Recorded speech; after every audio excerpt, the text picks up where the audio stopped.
Roger had to go get his laptop. Yep. Hey everybody, welcome to the Growing with Fishes podcast. We got Spectrum King back again. They've been with us quite a few times before, Howdy, and guys. they're always providing us some really awesome knowledge. So thanks again for joining us, guys. Well, vote by us, man. Thanks for having us. Hey, just from our little pre-talk, I know you're going to share some hints of awesome knowledge. So I'm liking. I want to hear about what we can hear about it. I'd love to hear. Sure. Yeah, we have a whole bunch of cool stuff going on. Nice. Hey, they're telling me to. Yep. Hopefully we don't echo. We might have to sit farther apart. I'll mute my mic. We may or may not be at the back cave. But so thanks again for joining us, guys. We have Marty with us as well as Roger. Howdy. So a real quick thing. A big shout out to Ouroboros Farms. They've been helping us a lot, and we'll talk a little bit later about the Aquaponic conference, Aquaponic Association conference in Portland. Yeah. So thanks for you guys for joining us. And why don't you guys tell us a little bit what you guys have been up to? I know we're gonna all be hanging out here at MJ BizCon next week, which is one of the largest marijuana business convention in the entire United States or the planet. Really? I would say this one is the biggest one in the world because it's 630 vendors. It's the whole convention center in Las Vegas. It's been moved from the Rio. It's more than twice the size of last year's show. And it's sold out. And yeah, so our preparation for this thing has got both of us pretty ragged. We've been pushing ourselves real hard. But we're launching some new toys, and we have also really, really, really improved the existing units. So we've come out with better thermodynamics and new heat sinks for the new 402 and the new X602, which supplant the 400 and the 600.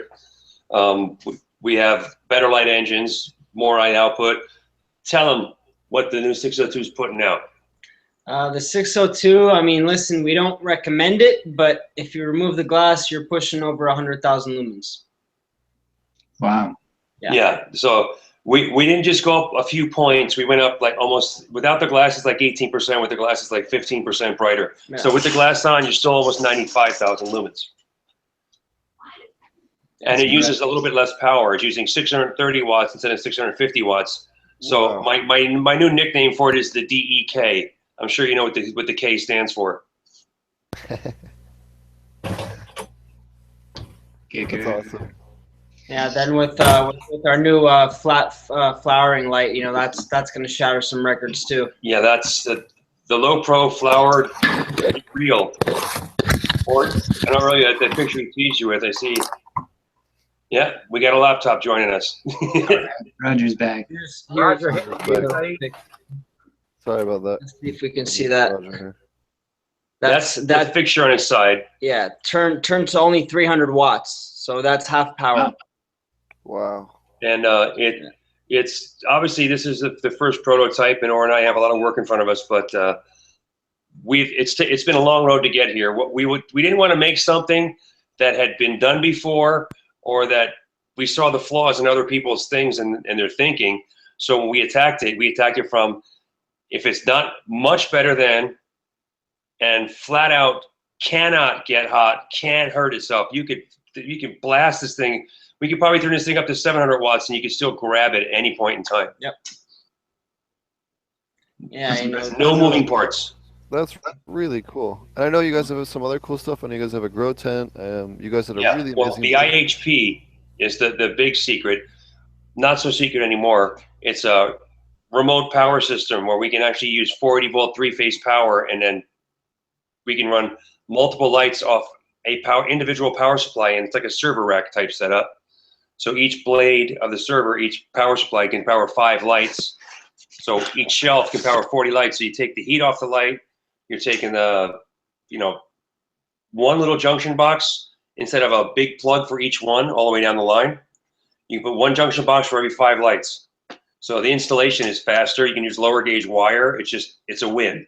You can program sunrise, sunset. You name that. You can do it with it. Have you guys done much experimenting with the sunrise, sunset stuff in terms of how long? Difference? The far red. I find if you wake up plants peacefully, they perform better. You know, and it you don't need a long time to do that. It could just be 2 minutes. They just don't like to be slapped on, you know? Right. Yeah. You know, it's not only for a benefit for the plants, but it's also a benefit for your electronics. You know, all your lights turning on at one shot, you know, that current load it's a lot, you know. Over time, something's gonna give. You know, right. Well, temperature change is ultimately what erodes just about all circuits. So sure. Right. you know, Right. that's why they tell you to leave your computers on or different, you know, different things on, is because being at a constant temperature allows them to function longer. So same concept. Right. Well, just that big load, especially in a larger setup, you know, like some of the things we talked about, facilities with hundreds of lights. If we just had someone order 2,500 for one location, that's a stupid amount of amperage that's needed. If that all turns on at the same time, then you could take a city down, you know? So it's got to be that gradual ramp up, room 1, then room 2, room 3, room 4, you know? And, Right. Well, no, because yeah, I mean, if they all turn on one, you get that huge spike, and then it goes back down, and that spike is gonna, you know, that can blow your breaker, and that can blow other things. Very cool.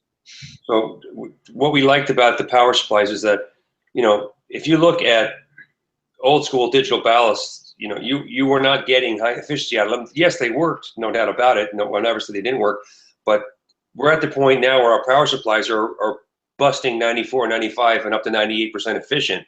So you're truly getting all that light instead of heat and light, which other things did. So it's really interesting. I mean, the IHP fully loaded, fully on, it just doesn't get hot. And the lights themselves are lukewarm because the driver is not on there building up residual heat on the heat sink. So the thing just sits there chilling like a villain all day. And if you want to blast it with a hose and clean them, you can with the lights on. I know that was one of the cooler things you guys had at the last show I got to see you guys at, is they had a light that was inside of basically a clear shower stall. Yep. Here, check this out. This was actually filmed today. I don't know if you guys can see it. The lights are on, and he's hosing them down. Every run he cleans out his garden, he's hosing the lights off while they're on. All right. Do that with anything else. You know what I'm saying? He would be caught dead. You see the lights are on, they're blasting that much, and he said, you got to put this up. And he's just laughing because I told him he could do it. He's like, can I really do it? I said, yeah, go ahead. Blast them. We made them that way for a reason. If you're in a greenhouse and the glass breaks, all those gavitas are just going to become arc welders. I was just going to say, do that with a gavita and see what happens. Yeah, you take a glass shower and maybe an arc welding shower, you know, depending, you might get a lightning bolt if you get it right. I can't believe any bulb fixture. It looks great in a video. Not so good when it's you getting hit. Especially for greenhouses where you have hail damage or earthquake or any of it. Just high humidity, wind, snowfall breaking through the roof, like actual real chance of having water on the fixtures. You know, you're not going to want a Gavita or some of these CMHs or stuff because it's a fire hazard. I don't know how they got certified to be in those environments. I don't know how it happened, because any inspector would go, wait a minute, that's not protected. If water touches it, boom. I mean, Gavitas, in one of the places we visited, a large facility, they were 600 degrees at the bulb.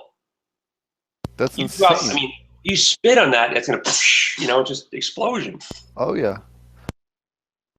Not only that, I've had actually worked on reef tanks where I had a coworker drop a 400-watt light into a tank I was working on, and it threw me a good 4 to 5 feet across the room. Like, ejected me from the tank. Did it kill everything in the tank, too? Oh, yeah. All the fish were dead, and I was laying on the floor, like, you know, stunned. Not fun. I've taken a glass shower, you know, many years ago. It was a Radiant 8 hood, and one of the guys got a bit overzealous in a foliar spray, and as I was walking by, I took my glass shower, and the bulb exploded, and, you know, I survived it. But that was when I started thinking, there's got to be a smarter way to do this stuff. And then, you know, obviously with Ori and with Rami, we found a smarter way to do this stuff. Actually, I got to talk to you guys. I'm working with Ed Rosenthal on a couple of different projects right now, and he's very curious on doing a side-by-side against like a whole bunch of different lights, and I totally totally told him he should try an XK600. So I'll have to put you guys together. 3 years ago, Ed told me let's just put it. It was a less than cordial conversation when I said I had an LED for him to try. He was not so convinced or interested, but he's come around. He's reading up on stuff. At least I'll give him credit for that. He didn't close his mind altogether, but it was definitely a delayed reaction. A lot of guys that have been going for a long time, people in my age bracket, they think this is how you do it, and there's no other way, and that's that. Oh, I get where they're coming from. So I actually built a lot of the early LEDs for aquariums and stuff like that, and for home stuff, and like from scratch. And back in the day, yeah, they were inferior. What we used to do is we used to do that plus UVBs plus maybe a small fluorescent bulb to help get that full profile under, because they didn't have the diodes dialed in yet. But now they've really advanced on all that. So. We have a customer in United Arab Emirates, and he bought 12 of our Mother's Little Helpers, and I thought, what's this guy doing? And he sent me pictures. He has coral reef tanks and like an L around his walls, and he put them up, one every 3 feet, all the way around the room. And the fish love it, the coral loves it. He's amazed. It looks so clear, Those ones, it's a 5,000 Kelvin, so it's kind of like a noon sun. Perfectly clear of the water. It just he was running these other fixtures that were using like 3 times the power before. Oh yeah, so allegedly when I worked for the aquarium industry, I used to sell a ton of lights to the growers, and the people with indoor grows and clone rooms and everything else, as long with the all the reef guys, because the lighting's the same. The same thing you need to get good leaf penetration and large plants is the same thing I need to do a 3 to 4 foot deep tank because of the light penetration going through water. The specifications are very similar. Both are photosynthetic organisms. The light spectrum isn't very far off from what plants need because it's photosynthesis. So they make great interchangeable lights. And if there's anyone out there that has a reef tank, Spectrum Kings are great lights for that too, as long as they can fit them within your hood.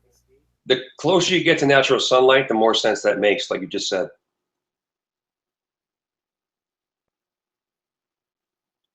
Are you hearing voices?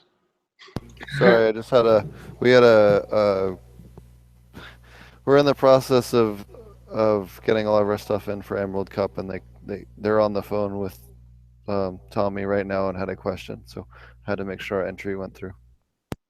Cool. Yeah, we'll talk about that a little bit later in the show, some of the cool new extraction stuff we're working on. Well, definitely, Or and I will look forward to seeing what you got going on there.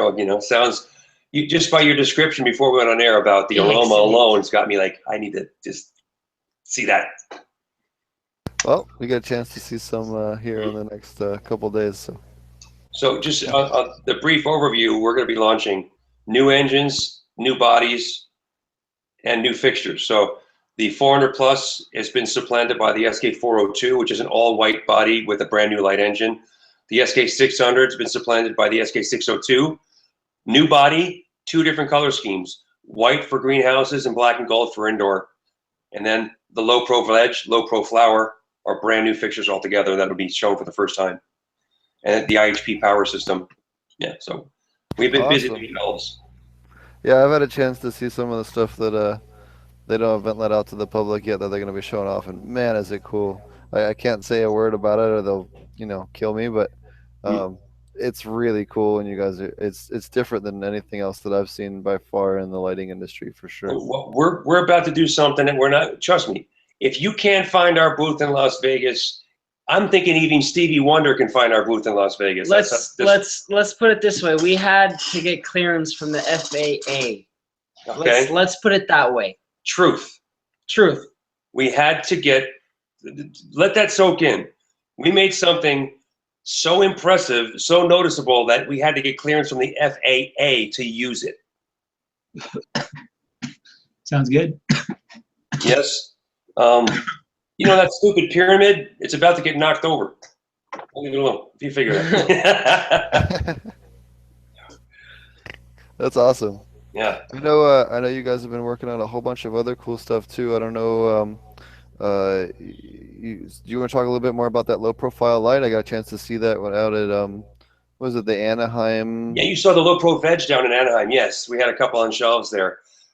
Basically, all the vertical farming guys were like, hey, you know, we like your other lights, but we can't fit them on our shelves. And we said, well, what are the specs? What do you need? Boom. Plant people to plant people. We said, this will do the job. We put it up, showed them, and they went, yeah. And his brother is doing an installation of 700 of these things already up in Adelanto. And on the low pro flowering one, which Or and I really have been pushing on for a very long time. There's a lot more work than we thought it would be. It's going to be shown for the first time in Vegas. Yeah, I mean, we just literally got the extrusions today. We're playing around with it.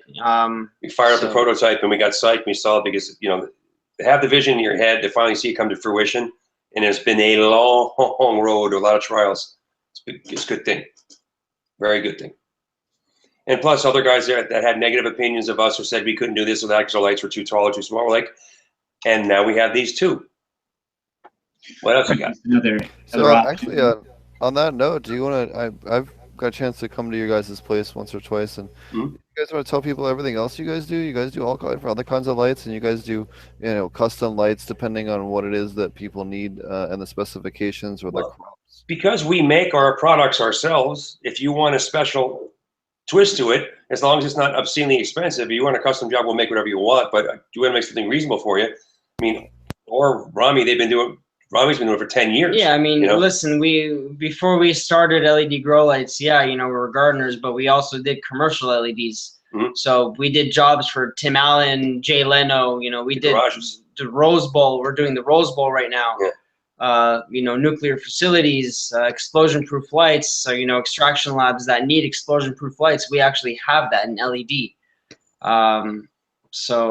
know, that's only scratching the surface of what we can do. So we had a question from Chad. He goes, sure. At Spectrum King, do your lights have low electromagnetic fields? A lot of people, you know, that's a great topic. I don't know, maybe you can touch on it. So if the ceramic metal halides and the high pressure sodiums put out pretty large electromagnetic fields. Yeah. The downside to that is that if you have a guy in your neighborhood that's a hardcore old school nerd and has a ham radio or a AM radio, he's gonna scan, he's gonna go, it's over there. Literally figure out which room in your house you're doing your grow in. That's what the guys from the power company with the smart grid that's in place now, they drive around with a truck and they just scan houses. And if they see one with old school technology, the old core and car ballast and things like that, they say that's the one, and the police kick the door down and find the grow up. Our lights don't give off. I think we tried. No, there was one. We did do one. It was the first driverless board. Gave off some interference. Then we went back to shield the driver versions because we wanted to stay stealthy as possible.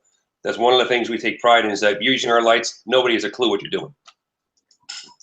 That's great. Yeah, I know it's a really huge concern for people in less than legal areas. Well, you know, we got a bunch of guys who are veterans in states that don't see things the same way they should, as we do. And these guys want to do their little thing in a corner somewhere. We're like, you know, that's why we named the closet case like that. You stick in a closet, throw a handful of plants in there, and you're good to go.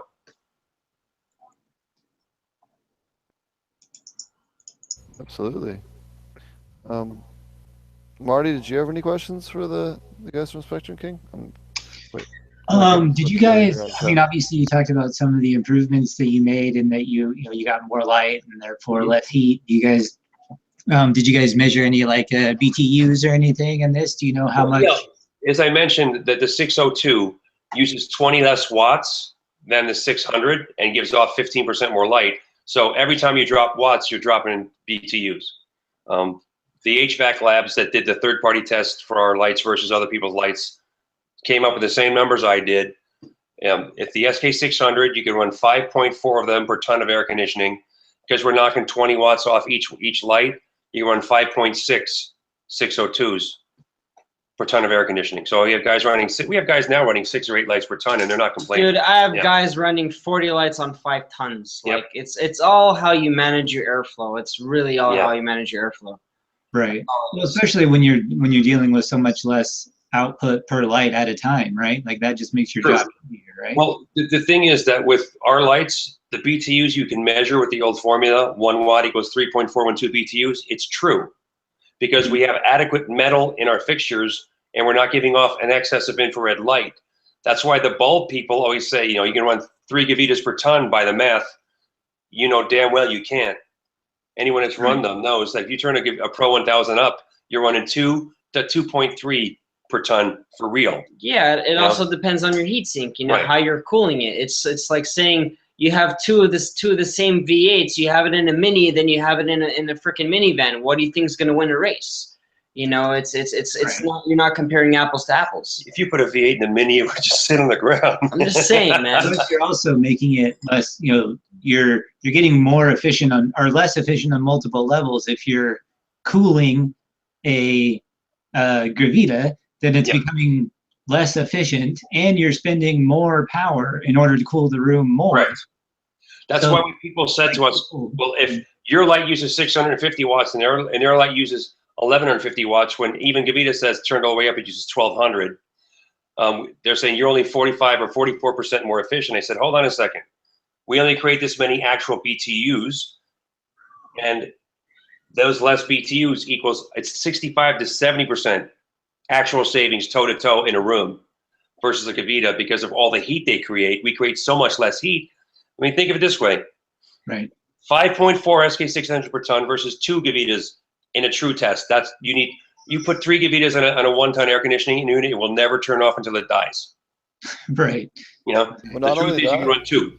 So if I have a 20 light setup, I only need 4 tons, and I'm golden with SKs. I need 10 tons with the Gavitas.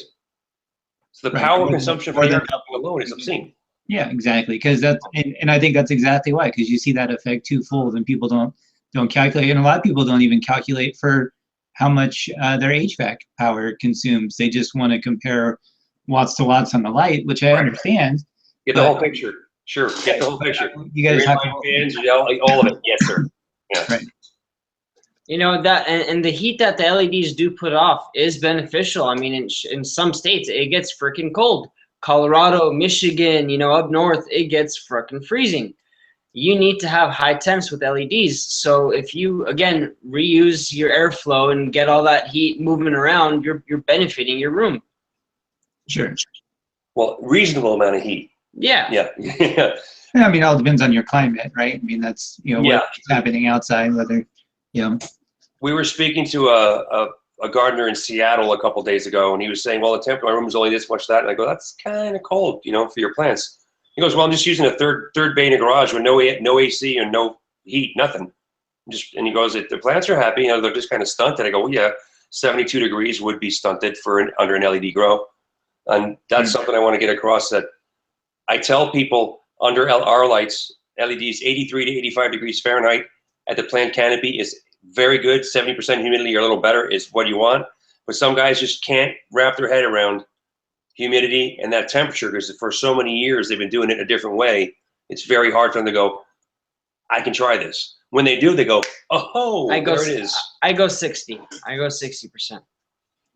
Yeah, I don't even run my dehumidifier right now, and haven't been since I've been running just LEDs in mine, and it fluctuates between 50 and 70% all the time. And all of my buddies are like, you're fucking crazy, you're gonna get PM. I'm like, well, I didn't, and I haven't. So what else do you want me to say? Hotter the air, the more moisture it holds in balance. Look at the VPD chart. Well, I didn't reinvent the wheel. All I did was follow plant science, and it just like you just said, you don't get it because it can't happen if the conditions are right. Right, and I think it has a lot to do with temperature swing as well. And the dew point. Right, and so a lot of people, I feel like, do that.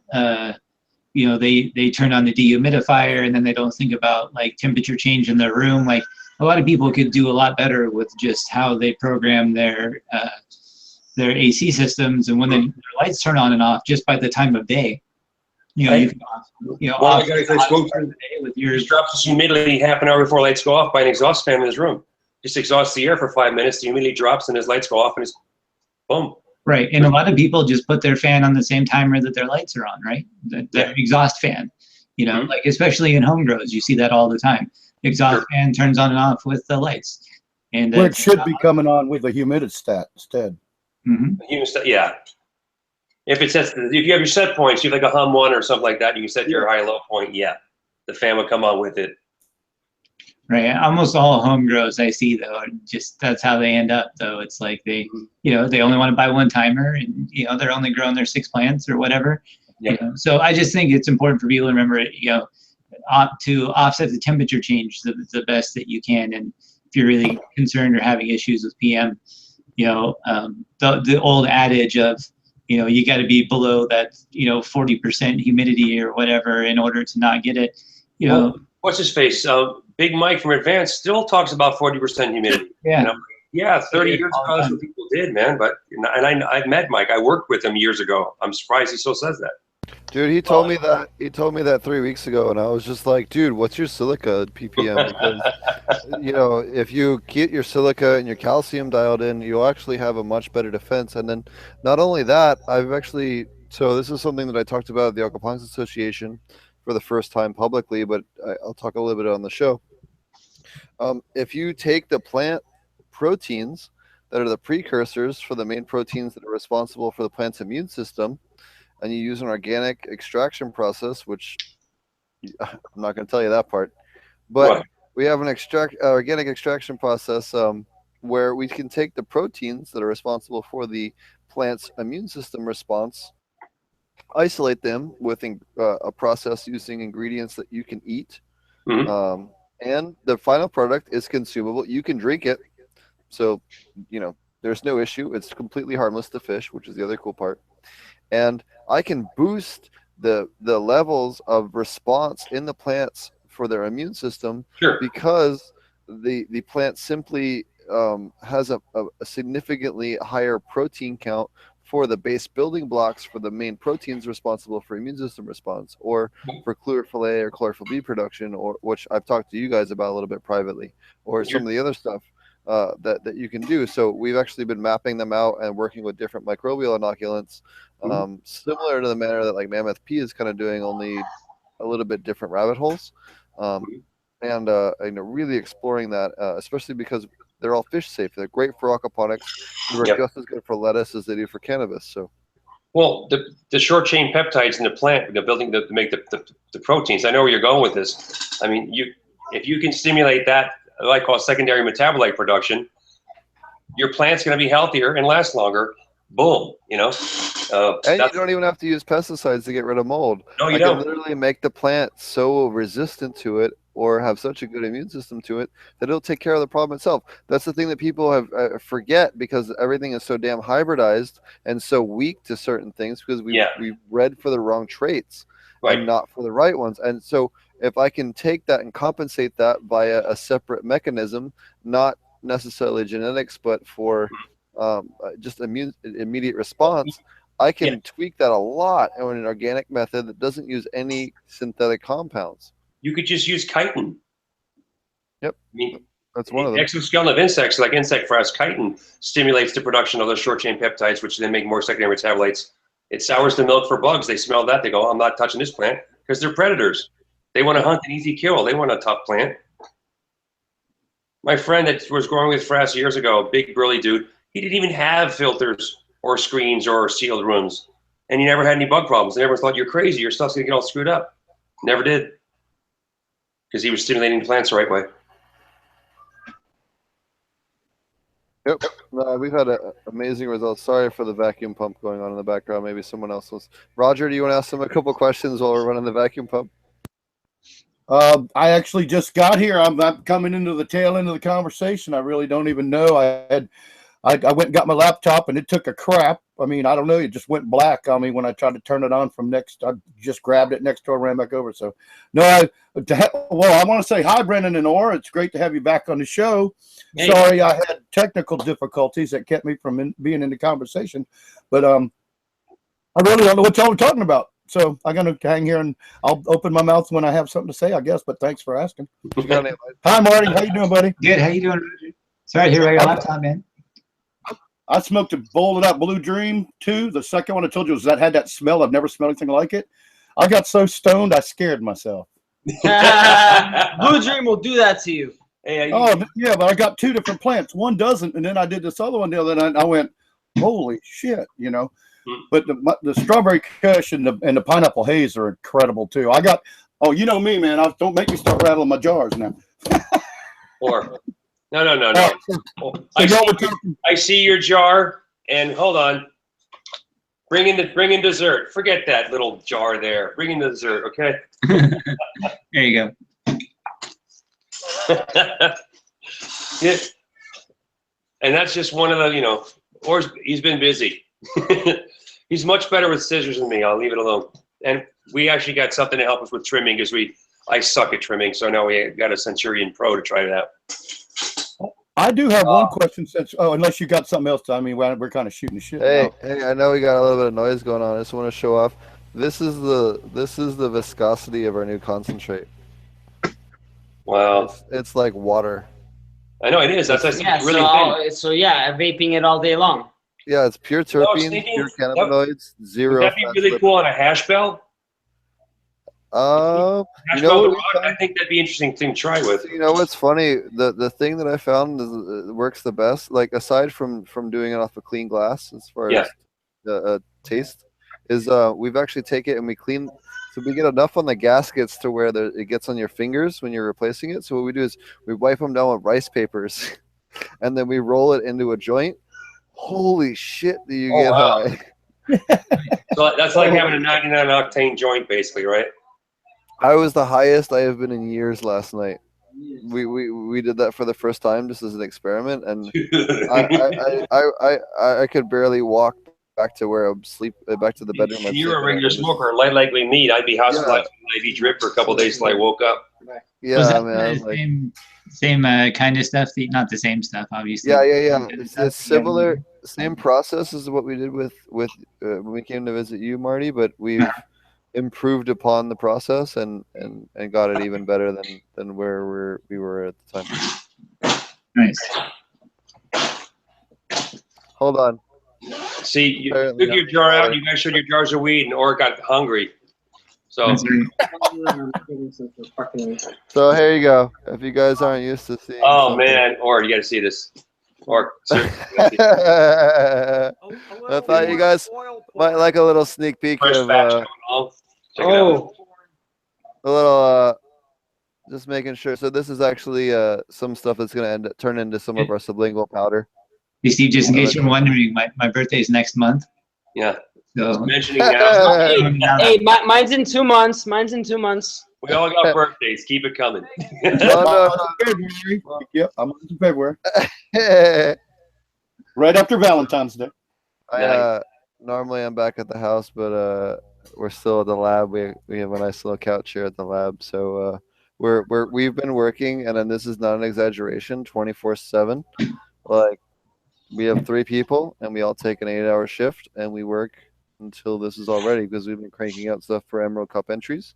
Wow. We have a bunch of Emerald Cup entries, and we're trying to get everything ready, and as well as make sure we have some samples for MJ BizCon and stuff like that. So we've been kind of in full till mode to make sure we can meet our normal obligations, plus, trying to come up with the best of the best for entry to Emerald Cup. So. Well, if that process, if you get it locked down and can use it, I know some guys are doing big things. They'd be really interested to see it because that sounds like we can scale this infinitely too.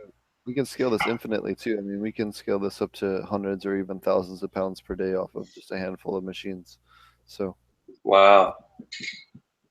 Well, I guess we'll be talking about that another date, and I'm gonna have to, expand what we do, or we have to get some of his machines going. Absolutely.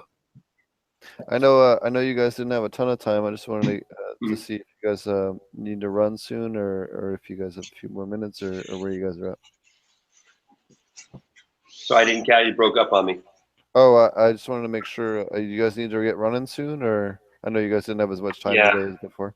If you have any questions at all, fire at will. That way we can get answers for you. Absolutely. I'd like to know more about your new light, the one with that you showed. Steve was in a video, and you walked over and you had that electronic controller that you can move everything up and down, and you had this light with little tiny lights on a looks like one piece of angle iron is what it looked like. Yeah, that's the low pro veg light, and it was hooked up to our IHP, which is our remote power system where you can dim control, sunrise, sunset, all that stuff. That's for commercial gardeners who are vegging on pallet racking. So we made something which fits between the beams on pallet racking and only weighs a few pounds and just sits right in there. And it's powered off on that big unit you saw me touching the screen on in Steve's video. Right. Yeah. And that's just a Windows program. You use your index finger to do all of it. Oh, so you just put a Windows program on your computer and then run the light with it? And then we have a USB connecting to our controller, which then connects to the big power supply array, and it's all programmed to work together. Oh, okay. Yeah. And for those of you I guys that are wasn't sure. curious, I knew you had that programmed where you could use it. I wasn't sure if that light was operational without that hardware. Well, because we made it high voltage for commercial gardens, we'd have to make a standard voltage unit now for the person who wants to get one to use at home. Okay, but somebody like me with a greenhouse, you said so 220 is what you're talking about, high voltage? No, that one actually runs at 480 volt three phase. Oh, 480. Okay. Yeah.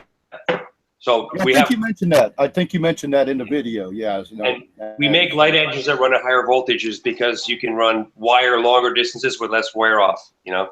So Yeah. it's a lot cheaper to install in big scale things. But in a greenhouse, I wouldn't put a low pro fixture.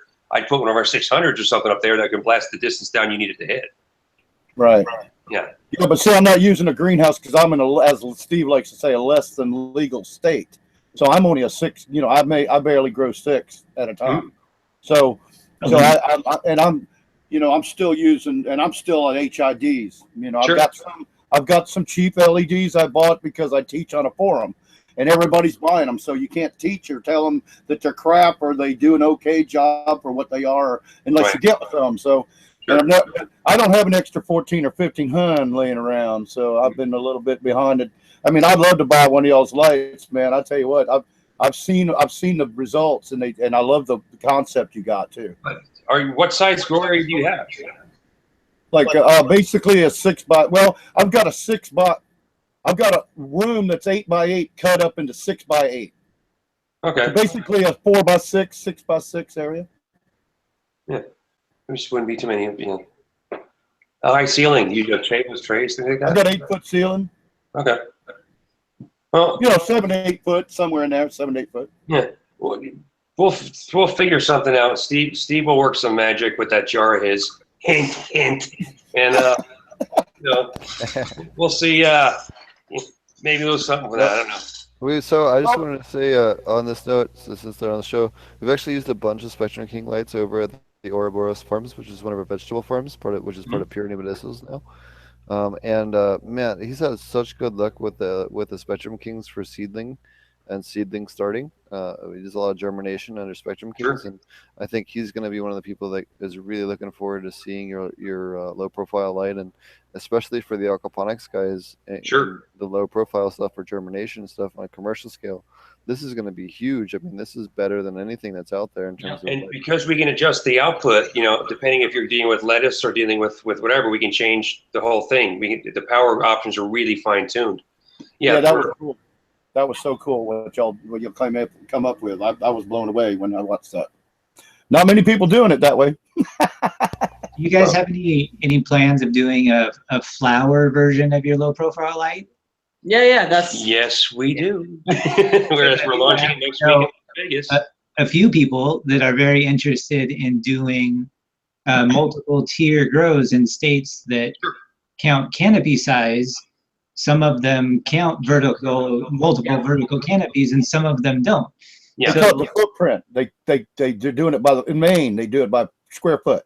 Right. So in Oregon and California, so far, it's by county. So some counties will allow you to go vertical and stay inside the same footprint, which is obviously very profitable if you can have the right amount of output in a small enough footprint, in a small enough space. And so that's been difficult to accomplish, obviously, up until some of them. Now, like the light that I have on demo from veggie. Have you guys seen veggie light? veggie V2, I think it is. Yeah, I think I've seen it. It's like a heavy red spectrum. It's a mix of white. Yeah, and the shell is like gray, right? Yeah, it's black. It's like a flat black, and the top is gray. You guys can check it out. I have it on demo. I just finished a run with it, and it was pretty good. It's about 600 watts. It's highly efficient in terms of, has good power, not that much heat output. and all that kind of stuff, and it's spread out a lot more than It's big. yeah, it's a lot more like your low profile light that's got a, you know, the lights themselves are spread out as opposed to a dense beam that you guys. Well, you have your point source, which is like our 600, which is meant for taller plants and penetrating deeper. Right. And the arrays, or, you know, spread out fixtures, are meant for shorter plants in smaller areas. So if you're vertical farming and you have this, let's go with pallet racking, so it's 4x8 shelves. And if the state only counts the square footage on the ground and you have 3 shelves up, you need the power for it, but that's a hell of a lot more growing you got going on. Yep. Right. One of our good friends in a different state had 3 levels, and he after just 2 runs, he took a level out. He said these people just couldn't work it. It was just too hard to get at the plants in those small shelves. So he made his shelves about 6 feet now, and people can get through there and work on the plants a lot easier. So it seemed like a great idea to have a lot more layers until you have to work on it. Right. I mean, I guess how tall your building is, right? I mean, if you can go 3 high at 6 feet, then great. We have someone building a facility. It's going to be 32 feet high inside, and he wants to go crazy levels. I'm like, hey, we'll make whatever you want, man, but good luck with working in that. Right. Yeah, You build the lights, but you're not going to trim the plants, right? That's basically It's the same as doing rosin pressing. Like, you want thin, long, and not deep, because you want to maybe have only 2 plants deep. I would not want to do any more than 2 plants deep, because maybe 3 have a center and one that's easy accessible from each side, because other than that, it's going to be brutal to lean in and actually trim the damn things. I saw someone doing single coil autoflower, 25 or 4x4, and the plants were only 2 feet tall. Like, if there's a problem in the middle, you have no way of knowing. You can't even see it. Exactly. Yeah. Not only that, tell me how good your airflow is in the middle of that. Explain to me how you're not going to get mold and everything else. I went to a garden a few weeks ago with that's that problem. I looked inside and he said, "What are you doing?" I got down to eye level at the plant level, at the top of their pots and their Rockwell cubes, and I looked through and they said, "Look, 8 inches that way, 18 inches that way. It's all dead under there." And he goes, "What are you doing?" And he goes, "Get down here, look." And I hear him go, "Oh shit." He told me, and I said, "Well, he told you there's no airflow here. These leaves are all dead, crinched, hanging down like this in there." It's funny, dude. You'll find people that really know what they're doing, but they don't realize that the Muppets that they're working under them are totally effing up. I actually had a guy in Denver take me out to a grow, and it's supposed to be one of the best in all of Denver. And I go into one of the rooms, and it was actually sponsored by a nutrient company, who I won't mention the nutrient company because I don't have a problem with them, but their particular consultant on this job was a total complete fucking idiot. So what happened was, this guy was supposed to be taking care of the room with their nutrients and their IPM, and he didn't trim the old damage from spider mite damage. They had spider mites in the beginning of the grow and veg, so he didn't trim off the old damage. So I asked him, I said, "So how do you know what's new and what's old?" "I don't." And he goes, "Oh no, I hit this room really hard. No, it's fine." So I go through and I find just like plant after plant after plant that are just completely infected with live infestations. And I'm like, dude, this whole room burn is your clothes trash. when you left? Like they literally had to throw out over $120,000 worth of plants in that room because I pointed out what happened. The guy got fired on the spot within 20 minutes of me pointing that out. Wow. Well, he kind of earned it if you let it go that bad. Jesus. No shit. It's supposed to be medical too. What kind of idiot runs a commercial grow and doesn't even pull off damaged leaves? Well, would have that guy used to, apparently, and now he's unemployed. I don't. It's just one of those things that's like, there's so many people on the supposed upper echelons of the industry that just I just can't comprehend how they made it there. Doesn't it count for weight? Exactly. You think one of the facilities in Denver I went to, same thing. They said, I'll leave their name out, but I got inside their facility with one of our other coworkers, and we just stopped. We were trying to be polite. We looked at each other and we said, "There's nothing we can do for these guys. Oh yeah. There's nothing we can fucking do for them. There's no hope. It's over." Dude, I've had 6 clients like that where I walk in and I'm like, this is a zoo on insects that can infect plants. In fact, there was a guy in San Diego that had scale, 5 species of mites, 2 species of aphids, and some insect I hadn't seen before. Dude, I've like only seen scale once on a plant. How the fuck do you get scale? Outdoor. Yeah, Man, so you know not what I'm only saying? that, Like, it was in a grow bed, a grow tray with nothing but AC/DC. How the fuck Oh, do you get AC/DC is a scale? finicky fuck. How do you get scale all over your thing? And I look at the mom plant, and the mom plant's got scale, and I'm like, oh, okay. But then, like, to infect that plant in the first place, there's only like 3 species of scale that can even digest cannabis. well, So yeah, what maybe the he needs fuck? some of these. Give him some of these, because apparently, if he can't see that, you know,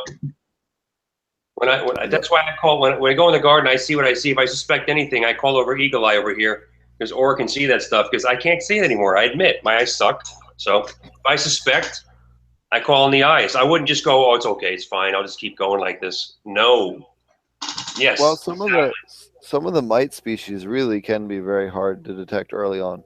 Very hard. Yeah, but you can see the. I mean, But you see the can't damage, kind of see signs, but yeah, it is hard. It is hard. I can't see russet mite or broad mite to save my life, even with a magnifying glass. You know. The best way to tell the mite damage, especially with the early onset, is to backlit against your lights.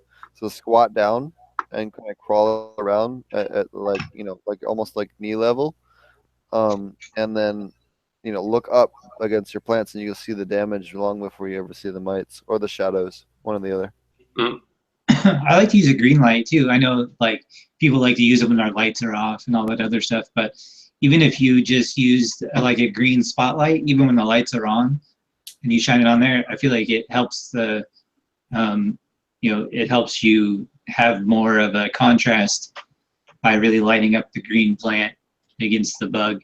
And it really helps me spot them anyway. So I'm working. We're with Smooth Science. We're working on a fixture which is specific nanometer ranges of blues, because we found through research that you can actually sterilize, slow them down, and even stop them with specific bandwidths of light shining up at them from underneath, and you won't hurt the plant. Because I'm all about getting pesticides the hell away from our plants. I'm all for people getting tested and showing it's clean and healthy. So this is new science, and I stuck my face in it now. Rami's trying to push me to go a little deeper with it. I think that's going to be the future of our stuff. We're going to find ways to beat them, like you said, Stephen, earlier, smarter, build up the plant's immune system, first of all, but also treat the plant in ways that doesn't negatively impact its future, meaning when we ingest it. right, our future when we ingest it.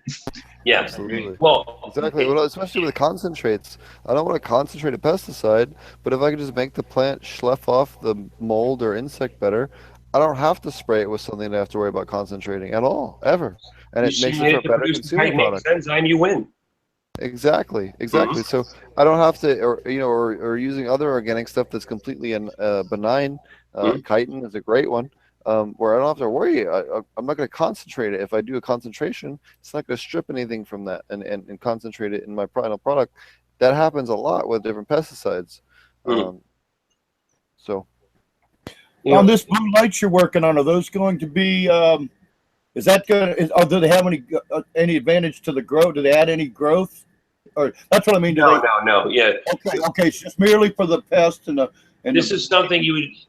This is new science, first of all, so it's not even built yet. It's going to take me another year to even get this thing prototyped out. But the idea being, at a few minutes here and there, you use this, particularly lights on, lights off, to make sure there's like fungus gnats. You can wipe them out with it facing down over your plant thing, and then shining through just a few stretches during the day to break down or stop any other bugs that may be impacting your plant underneath the canopy. Okay, I just wanted to clarify that. I thought that's where you were going with it. No, because if you throw light up under a plant, if it wants to use the light, the leaves will try to turn over to get to it. It's not natural. No, it's not. So it's just meant specifically to help mitigate some pests and pathogens. Is that why I've actually tested some of the earlier.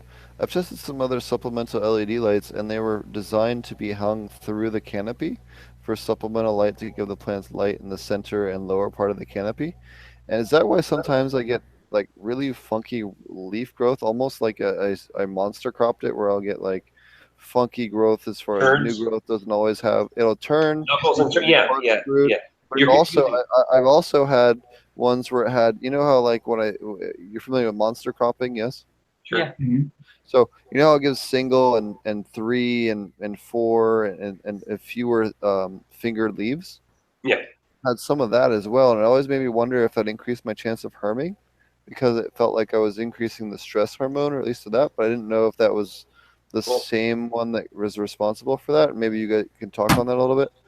I don't think it would cause a hermy, but you are causing stress. I don't think it would hermy the plant, though. If you're stimulating the plant in an aggressive way, which negatively impacts its health, and it's showing you through visual expression deformities, stop what you're doing.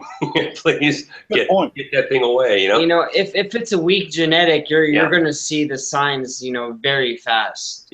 So obviously it's all genetic based, but yeah, it's not natural for light to come up under the leaf. A lot of guys are implementing side lighting, which is fine if they're using it at the right levels. I'm a big proponent of side lighting. I've almost doubled my yield on plants. As long as you're using it at the right levels, as long as you're using it at the right levels.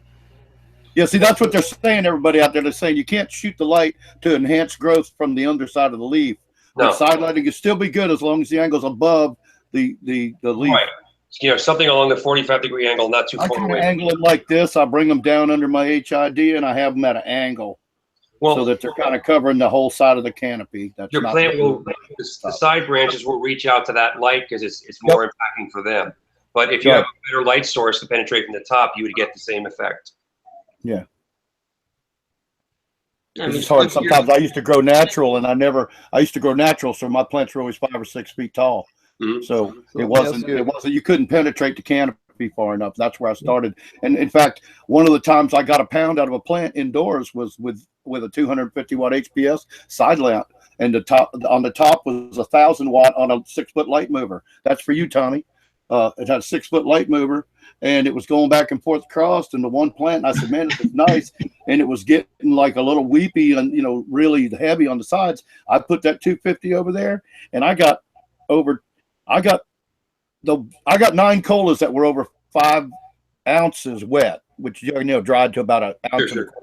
Ounce and a half a piece. But if you start off with 9 colas, I super crop the top. What I do when I do it like that, I just break the top over, and then I get 8 secondary colas that grow almost as big or just as big.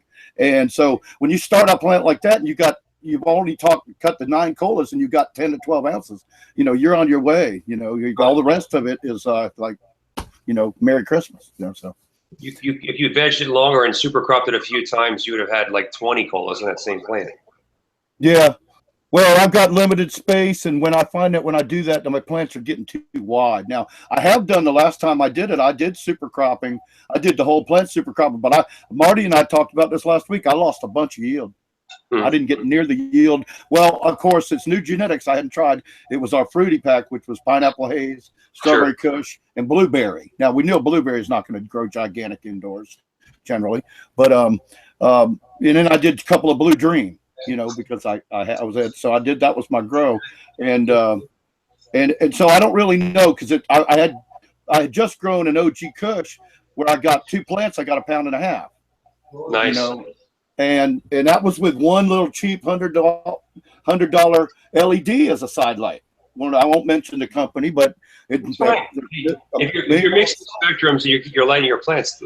What I always wanted for people, myself included, is good quality and a good yield for what I do. But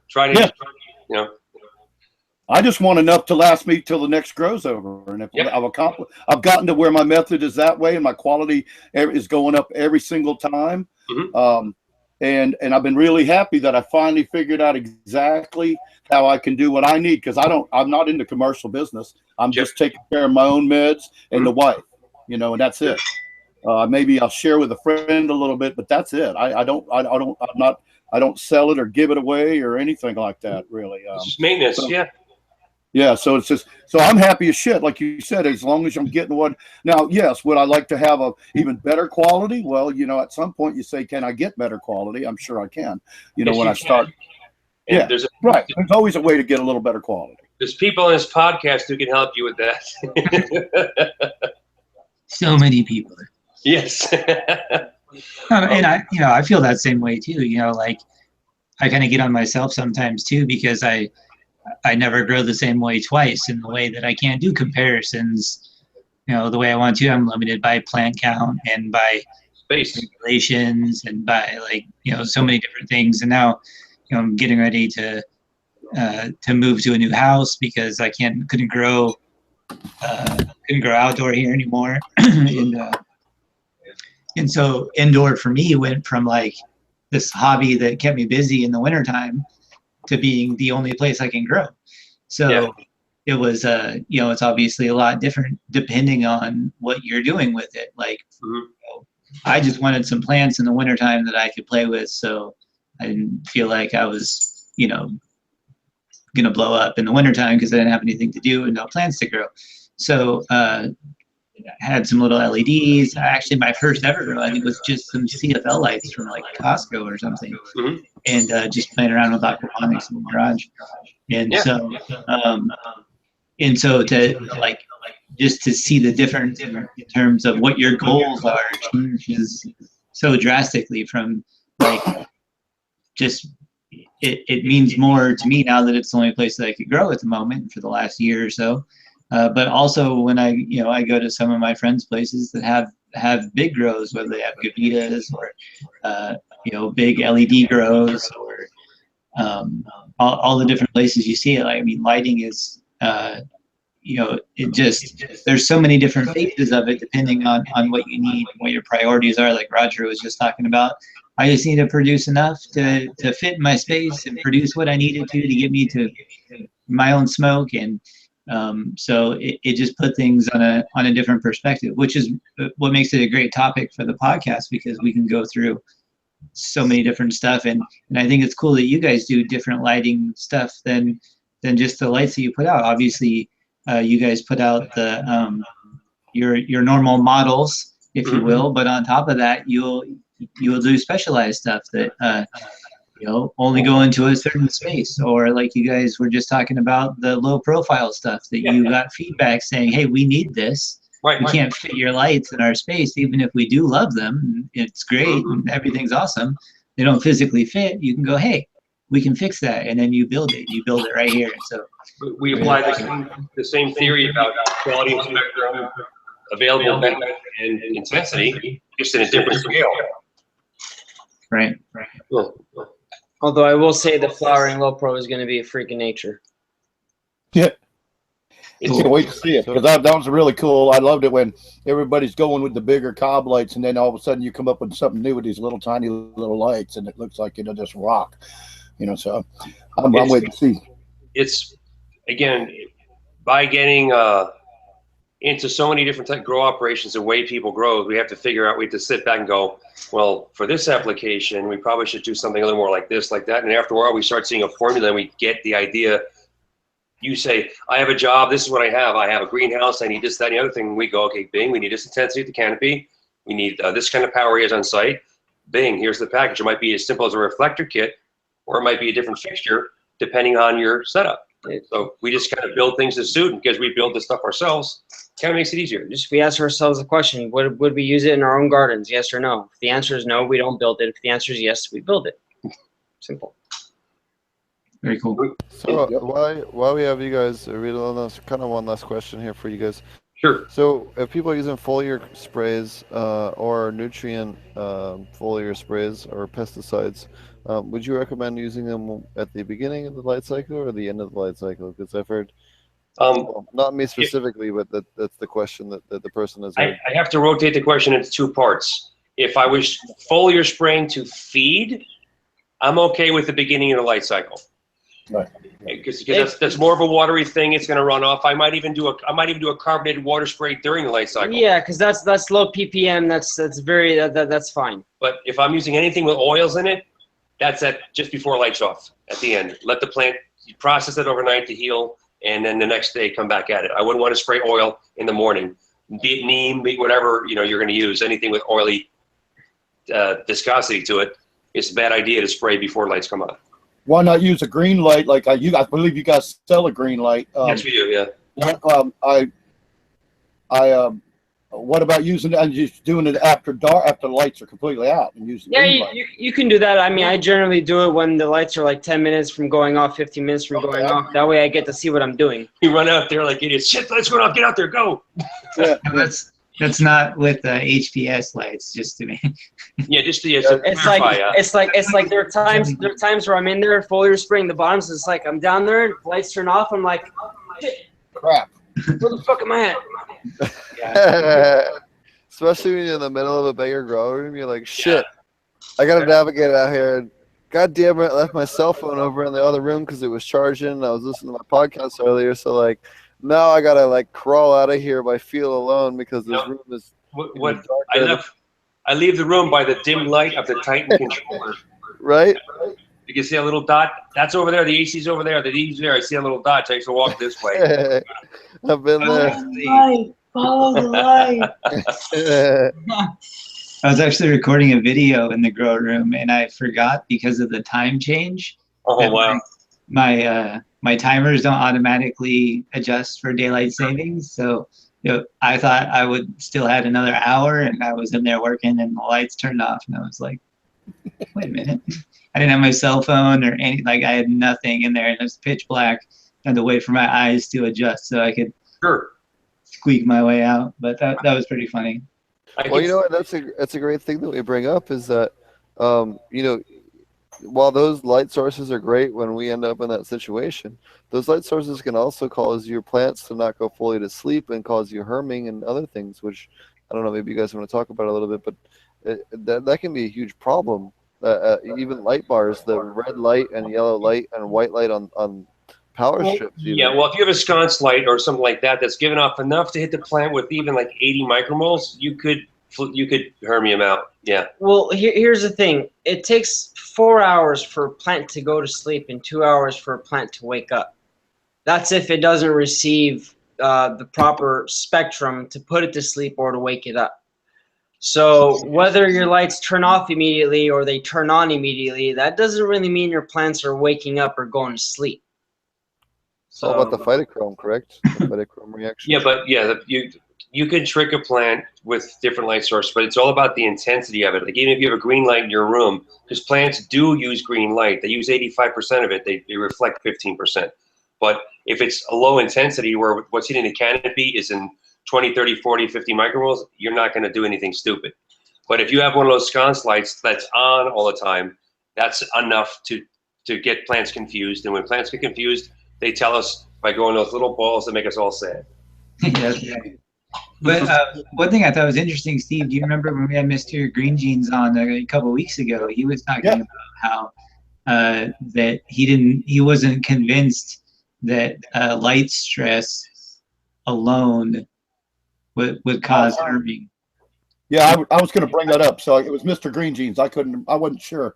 I thought, I knew the last couple of weeks, but I remember that too. Yeah, he's not convinced, and I've done some sloppy stuff too, or had some situations where I did have some light in the room, but not directly on the leaves. Yeah, I think it's about that direct source in that, you know, the minimum amount, like he was talking about, that 40 micromoles. Like if it's not intense enough. Right. Because you have moonlight. Plants. Exactly. Right. So if you do the measurement, that's why I said the numbers I said. You know, once you break that little brighter than moonlight, the plants think they're supposed to start waking up, and then if it goes back off, then back on, then back off, you confuse the shit out of them. You know, I mean, our in this neighborhood, I mean, the power did go off a few times, and that did screw up our timer. We were about 4 or 5 weeks in the flower. Yeah. And I mean, I want to say in a week span, 4 days got really fucked up, where the lights were on for 3 hours extra, or they cut off for 8 hours. We didn't herm because the plants were already far into flower. They didn't herm, which was great. It's genetics too. It's like Steven said earlier, some strains have been stretched so far, they're susceptible to a lot of things. I mean, there's a reason why we're getting back to land-raised strains to kind of rejuvenate healthier stock. Yeah, that's exactly what Mr. Green Jeans was saying too. It has to be poor genetics combined with a small amount of stress. It's like the perfect storm is stupid, if you will. You know, weak plant, bad environment, and stress. Yeah. Unstable. Actually, So I like I got that. a chance to work with. I got a chance to do some extraction this week on plants that came from a 1970s lineage, and have only been back-crossed with other landrace from Southeast Asia. We talking I about could little say tide more. going on over here, I hear? We can have a conversation tomorrow. Yes. Okay. And I'm gonna go visit the Spectrum Key guys tomorrow. So, Nice. anyways, Oh, man, lucky you. lucky them. We're gonna bring them some goodies. Oh, lucky them, right? Okay. Yeah, us yeah. over here on the East Coast. Yeah, don't even get me started on goodies. You know, man. Hey, soon enough, Jersey's gonna legalize here in the next. It's a free 8 months. country, Roger. You can move over here anytime you want. Yeah, I know. Yeah, I know. I can take my whole farm and move it to California. Yeah. Just hook it up to some balloons like in that Disney movie. cut all the posts off my greenhouse and put them. I don't know, Roger. You can shave your beard and cut your hair. You might even kind of look the part. I don't know. We have Roger would be the one who says squirrel. Hey, you can probably see me in the background of both here at the back cave. Why don't you say hi, Tommy? Nice. Well, it's always cool when you guys are on though, because I learned something. I learned a new word today, micromoles. That's pretty cool. I like that. So I lost my train of thought. What was I saying? Sorry. You were talking about getting high and going over to Spectrum King and getting them high, and you know, I'm not helping. Apparently, there's a goodie convoy coming through down the 101 tomorrow. Allegedly. It might stop in Canoga Park, which is very exciting for us. You were talking about what you were extracting that you.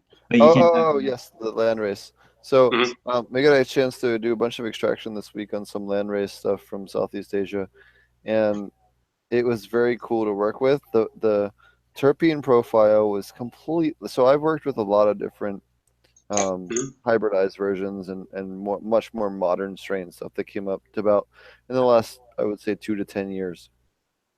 And the terpene profile on them was just phenomenally different than the landrace that I have from Southeast Asia or the landrace that I have from Jamaica. That they're just, it's not even comparable. For example, one of the landrace strains we have from Southeast Asia tastes like vaporizing sweet melon juice. Mm-hmm. It tastes just like sweet melon. I couldn't even like honeydew melon. It was like smoking a honeydew melon. Honeydew. Oh, even believe it. I was so floored by the flavor. I was like, this is way more unique than anything I have. So did you find that the unique terpene profile also gave you a very different experience? Oh yeah. So it's really peculiar to see the different, and not only that. So some of the stuff that we're working on, and I'm trying to think of how much I should say and not say. I know. No. Well, how about this way? Give me 5 seconds. Let me 5 seconds to get permission, since his mic's muted too.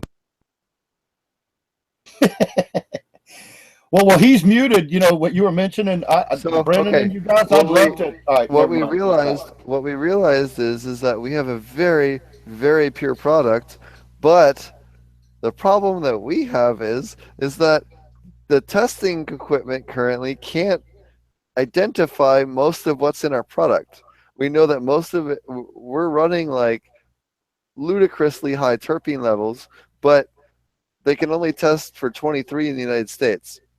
Did you see the latest count that the Israelis said that they're up to 213 distinct terpenes? Oh, the last one I read was 187. I'll introduce you to some people in Vegas that can do it. That can help you with that. Yes, that would be great, because we will have samples of our stuff, and I'd love to give them some. When is Vegas? I'll take a sample too. Yeah. When is Vegas? Like, I'm a tester. I'll test it. Yes, for anyone that's not in the know and not really plugged into the industry, if you're looking to go to the, I would say the World's Fair of Weed, go to Vegas next week, Wednesday, Thursday, Friday. The MJ BizCon. This is insane. I mean, it's 600 vendors, like 20,000 people. It's just. I already have 40 meetings for 3 days, and I'm sure that's about to go up a lot. The demand, if you're a company out there, the potential for you to make new business connections, meet vendors that could benefit your company, you name it. If it's cannabis related and they're remotely involved in the industry, it's there. This is the biggest event of the whole year. And there are other shows that are specific towards other things, but as far as that you just said, from A to Z, a weed, it's Vegas, baby. Yep. Well, see, you know what's interesting? You can fly from here to Vegas for like nothing because they do those. All I got to do is throw $500 up to say that I might buy some chips or something at the casino, and then just cash it in for $500 and go to the weed show for about $100. I mean, used to be able to fly a round trip like from $99 to $199 to Vegas. Still can. Of course, that means I have to go to the airport though. God. Yeah, well, that's the whole thing. It's a little bit trickier when you're bringing samples. TSA. Well, it's not wouldn't be tricky for me because there's no reason for me to bring anything to Vegas. I don't think. Yeah, no, not at all. I don't think I'd need to. I got a few friends out there. That's like bringing a hooker to a whorehouse. That's pointless, you know. Right. Well, yeah, you don't take. Yeah, it's like what you don't need a girl when you go to Vegas. Got a legal hooker in Vegas. Despite what all of you say, I still bring my medicine that I grow from here to Vegas, just in case. Because someone no. The nice thing about Vegas is I got to get on a frickin'. I got to go through an international airport. So let me just express this. For those of you guys watching internationally or in the United States, both apply. Nevada is the only place on earth that honors out-of-state and out-of-country medical marijuana licenses. Right. The only single place in the world that honors them. So if you are a medical marijuana patient, regardless of what state you're in, Nevada will sell you cannabis products if you have a valid license in the state of residence. And if you're in Oregon, you can fly with it only inside of Oregon. Yes. Any state that's legal, you can do that. Once you cross any other state line, it's a federal offense. So if I fly from San Diego to San Diego, they don't care. So, it is federal offense. I regularly fly from San Francisco to LA with up to 8 ounces on me, and it's completely legal. The legal limit in California as far as airports is 8 ounces, and you can absolutely carry up to 8 ounces of concentrate or flower currently, as up until January 1st, when I think there's a little bit of a rule change, but not much. I think it's 4 ounces. I think they reduced the limit a little bit. But as long as you cross your I's and dot your T's and have the right paperwork, have your stuff on you. Have your medical card on you. You can fly completely legally on an airplane within your state. It's, again, like he said, the moment you cross the state line, it becomes a different federal offense, and then you run into a Trumpian type who's going to want to arrest you, boy. Now, with that being said, I went and asked the TSA agent that patted me down and groped me. Checked me for. Now you know why I don't want to fly to freaking Vegas, even though I want to go fly to Vegas. Now you're bringing it all. I thought you said you wanted to get groped. He wanted. Well, I'm a little bit lonely. I'm polyamorous, but most of my partners are very far away, and it was nice to have someone touch my privates for the first time in a little while. I'm not gonna lie. Anyways, it's always great when you wink at them and you tell them that, and they feel really awkward. It's great, especially when they're a trainee. It's even better. I told him he missed the spot. Yeah. No, do the job. Do it right. I tell him to rub my groin again. I'm still not horny. They always get uncomfortable. Anyways. I love that though. Yeah, but look, if they're gonna touch my nuts, I'm gonna have some fun. I do stand up. I'm gonna fuck with people's heads a little bit. It's if you're gonna go that far, and you know what? And to be honest with you, which one of us won? America and their freedom, or the guys that intimidated us to make people to get groped at fucking airports? That's right. I think we all won they won. Junk at the airport. So that was their whole point. That's what they were trying to do, and they accomplished what they were trying to do. Disrupt our fucking day-to-day life. You can't even fly from one place in America to another place in America, without getting groped. In that regard, the terrorists won 100%. Yep. That's what they wanted. I just wanted to hop in and say there's a video somewhere that I don't know what state it was. The guy got pissed. Can't hear you, David. Butt naked.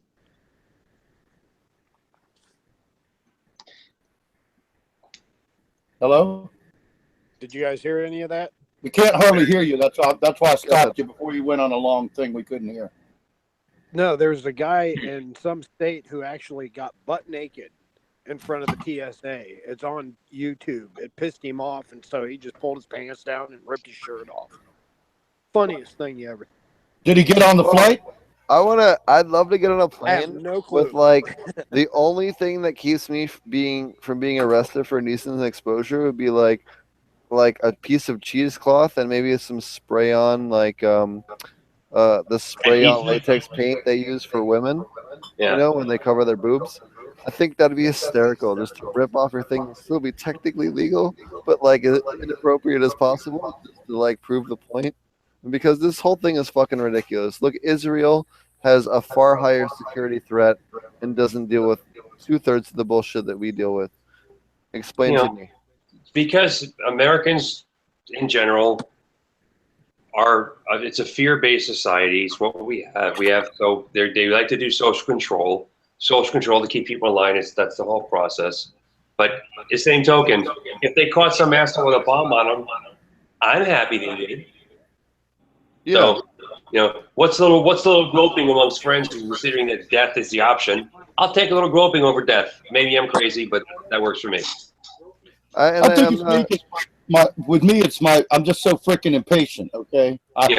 Standing around in a freaking line for 3 or 4 hours. My point is a simple bomb, a simple metal detector plus a bomb sniffing dog will defeat every single time. You can't get past the dog with explosives. It's that simple. Right. If you rub capsaicin on it, you could. Well, if you're extremely motivated, you might be able to get by once. But to me, it's a better method, and that's just a personal argument. Again, I have no problem. We're getting away from what we were here for. Oh yeah. I have no problem with the whole cannabis thing in airports. I never had an issue.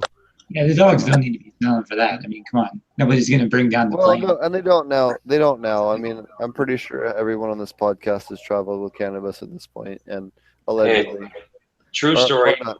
I was in Turkey recently, unintentionally. I was the connecting flight going to the show in Vienna, and I had gummies and edibles on me. In my pocket, plain sight. They pulled me over to pat me down, put the stuff down right in front of them, just smiled and stood there, my hands up, and they put the stuff back in my pocket, walked away. They never even looked at the label and said, 10% THC or 10 mils per dose, whatever it was, right there on the package. I just turned it face down, just smiled and waved. You don't get excited, you don't act panicky, they don't look. Yeah, they're looking for panic and they're looking for explosives. They're looking for. If you're sweating profusely and staring away, you probably need to be checked out. Yeah. Yeah. I love Turkey, by the way. People that are going to kill people. They're not looking for stoners, and that's something that people need to realize going through airports. And I go through airports at this point. This last 2 months, every week, I've been through an airport, damn near.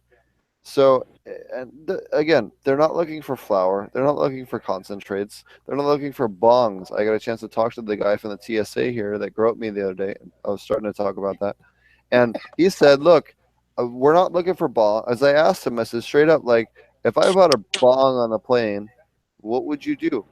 Can I bring my bong? I wanted to bring a dab rig. I wanted to ask before I got ballsy enough to try that one. So the guy goes, "Look, if it's clean, and then we can't ban you. It's for tobacco use." Right. It can't have any cannabis residue on it. Right. Exactly. But if you got residue on it, they're going to turn you over to local police, right, and they'll probably get you a paraphernalia charge. And it's still federally illegal everywhere, people. Hey, fellas, I wanted to say hi and all that. I've been working. I'm actually listening to the show. I just wanted to hop on during break and say hi to everybody and let you guys know I am watching and listening. So, well, enjoy your support, brother. I'll be on next week if you give me the option again. But I've just been working a lot of overtime and always, brother. Gotta have that money. You're part of the crew. So, it's all good. We all gotta do what we gotta do. Everybody take care of yourselves, and we'll talk next week. Great. All right, if Let I me, talk to you later if possible. On that note, does anyone have any other questions for Orr and Brendan? They've been with us far beyond what they originally agreed to be on for this week. So anything else, or worst case scenario, just save them for next time or something. But let me know. Give me a fair warning, because we got a lot of trips coming up. Vegas in a couple weeks, or next week. Then a couple weeks after that, I got to go to Australia, or ship me out of the country. actually, hit me up before you go to Australia. I met as recently this past weekend did a big talk at the Aquaponics Association, and they have a lot of Australian people. I'd love to put you in touch with a few more people that you can go meet with and make some more connections. Cool. I love that. Yeah, Awesome. We met a really cool store owner who bought a whole bunch of our stuff that's up in Brisbane, and we're gonna be down in Melbourne or Sydney. Where the hell am I going? Melbourne. Oh yeah, dude. Yeah, shoot me an email, because that's exactly where some of these guys are that I met last week. So cool. Well, we'll talk about it tomorrow when you stop by. Absolutely. And I want to I want to say, yeah, if you're willing to try to figure out something to work with me, I'd like to do anything testing or anything else you might want to do. If you want to rig up something, I'll do a side by side against a 600 watt HPS. I get this. I'll put this idea forward. If you had something that worked well but was physically unattractive, would that bother you? No. Okay, then. No. we have a beginning of something on here.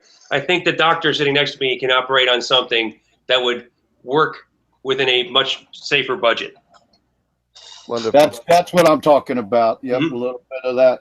Yeah, because we do have my friend. I don't know if you know Aquaponic Dumme, and I know y'all want to get going, but he hasn't been on the show, for a lot of personal reasons. Plus, he's going to school take botany courses concerning microbiology and stuff. It's really cool what he's doing. It's very plugged into the main legalization movement. I'm gonna run the garden. I'll be right back.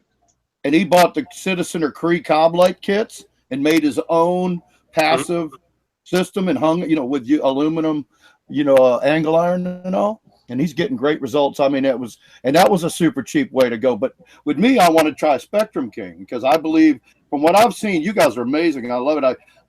I love it, the fact that you're a light company that's doing this, not just a pot light company. See, I thought that was really cool, which a lot of people don't realize when you're on the show, unless we talk about it, that you are actually a real big commercial company that does that. I also love the fact that you grow and you know what the hell you're doing. Well, really seriously to figure out exactly the finest way to grow. And that's what blows me away. You got to stand behind you guys, What's I love it. on the show. Yeah, I know. I was thrilled when I saw Brendan and Orr here tonight. I was like, oh, cool. This will be a good show. That's why I said our company slogan is one simple thing: plants don't lie, people do. Yeah. And I'm not gonna lie, like straight up, the episodes that Brendan and Orr have been on have been the highest viewed episodes that we've had, both the concurrent viewers and post after we post the YouTube video. Hands down, you guys have been so educational.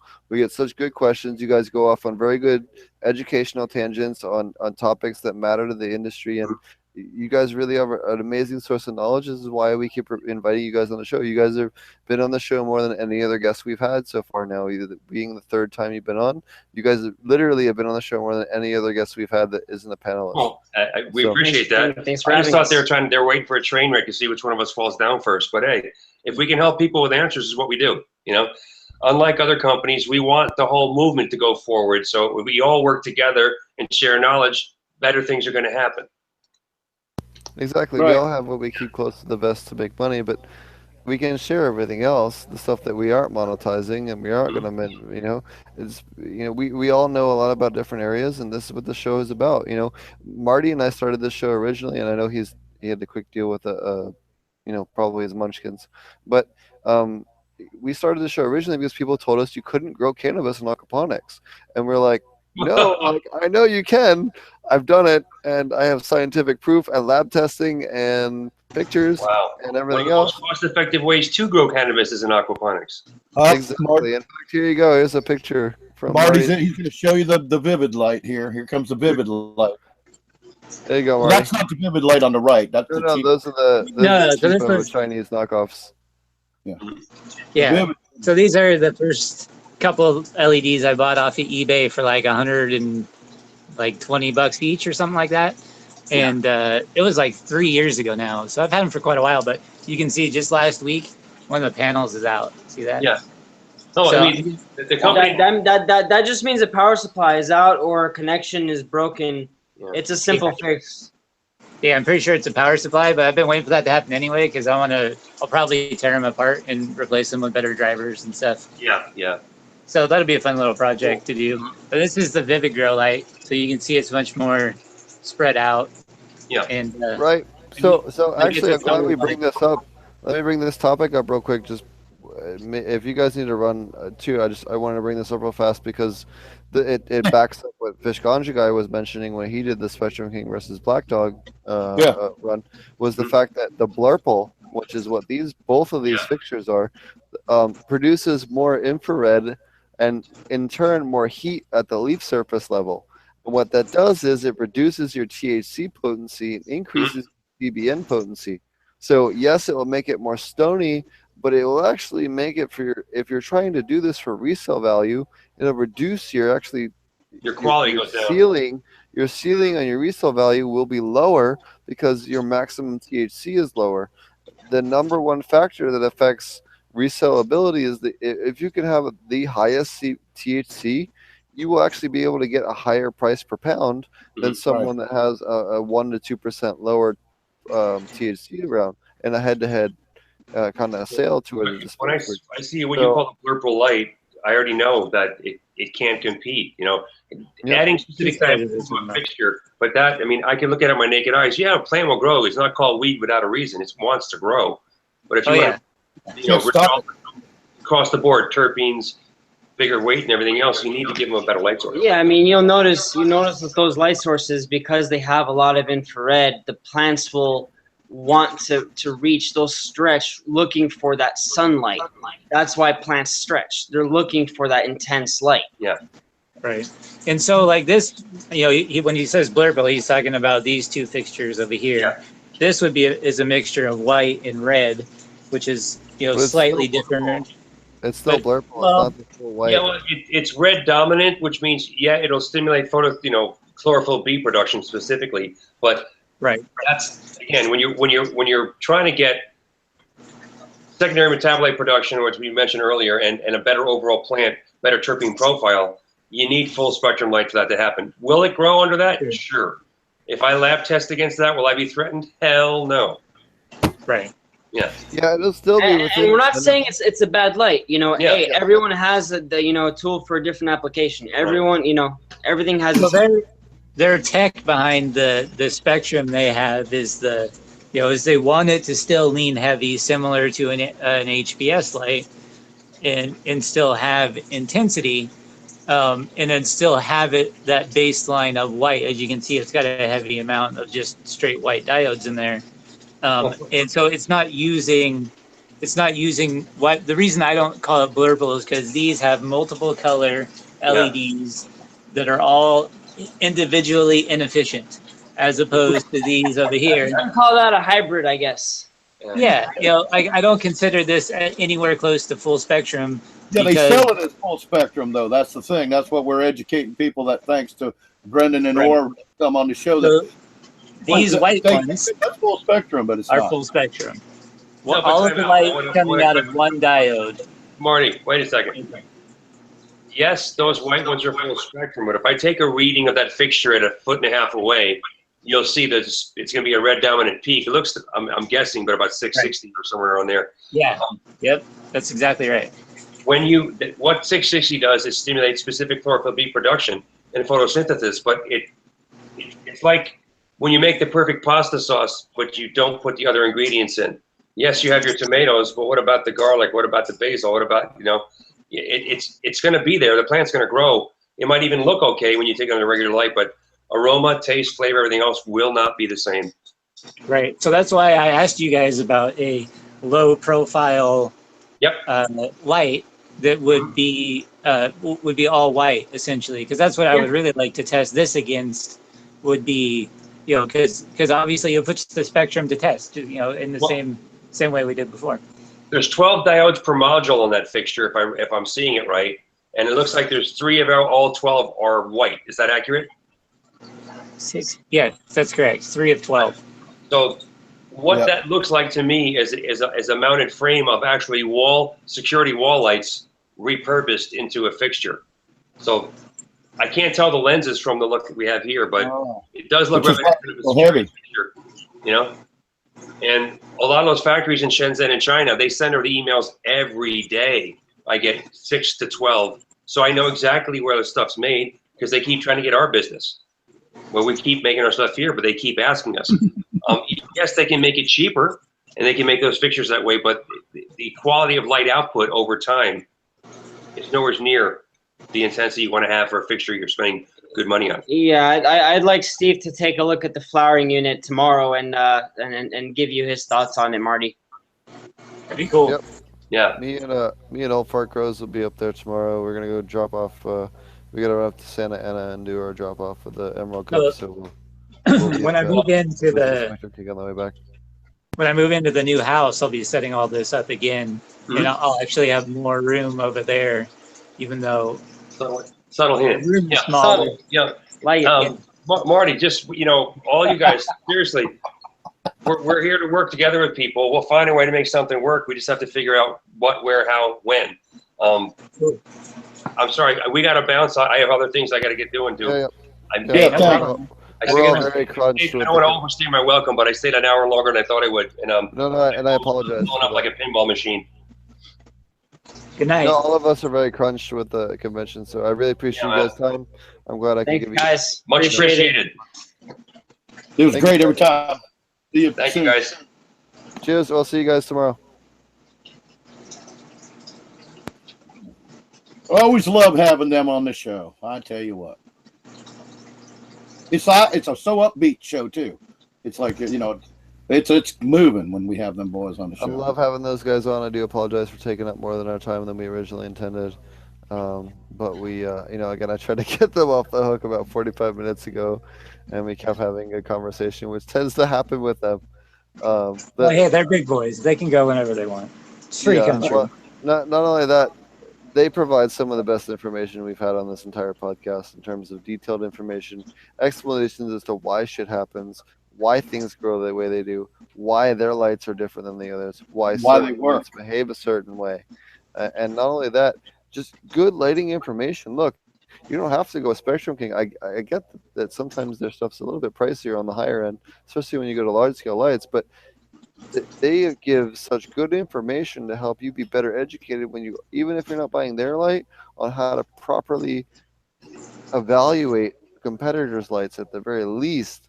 It makes it, for really good content on the show, and I always love having them on. So thanks again for them coming on. Be sure to check them out Instagram. They're Spectrum King. Hold on, double check. I think it's Spectrum King LED. On Spectrum King. So they're Spectrum King LED. Spectrum _King _LED on Instagram, and then there's SpectrumKingLED.com for their website. Their YouTube channel is Spectrum King LED. And if you're looking for additional content, they also do some amazing grow journals, side-by-side grow tests, and a bunch of other stuff. So if you're looking for supplemental content beyond just this episode, I highly suggest checking them out. Well, I'm stoked. Laying the foundation for getting a Spectrum King custom made for my grow room. That's gonna be pretty cool. Yeah, that's awesome. Love those guys. Well, like they yeah. said, when you And said not only about that, you they're can very have more room supportive. in your new house, they said, "Yep, that's a subtle hint." Like Marty wants a light too.